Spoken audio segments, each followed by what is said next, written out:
Hi friends, welcome to my blog. আজকে আমাদের ঘরে স্নেক ঢুকেছিল, ওখানে বিলাই ঢুকেছে, ওখানে পাপা বিলাইকে বাইক করবে। সাপ ঢুকেছিল জঙ্গল থেকে, আর মা যখন টয়লেটে গিয়েছিল তখন মা আমাদের যে বাথরুমের জঙ্গল এগুলো পরিষ্কার করে গিয়েছিল। মার খেয়ালই করেনি যে স্নেককে মাম্মা খেয়ালই করেনি। তারপরে আমাদের ঘরের যে আমাদের একটা দিদিভাই আছে, উনি দেখে নিয়েছিল। তারপরে উনি দেখার পরে আমার মাকে ডাকছিল, স্নেহার মা তোমার ঘরে সাপ ঢুকছে।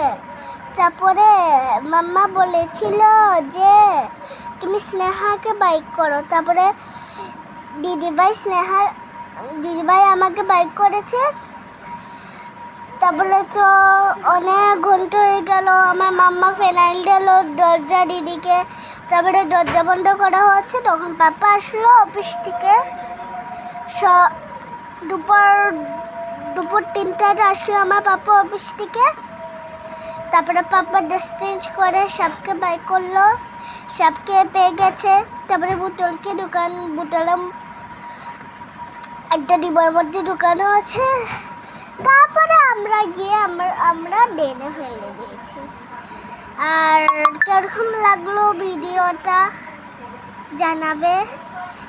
আর ওরা আমাদের যে হেল্প করেছিল এটাই। তোমরা আমার মা সব সময় বলে যে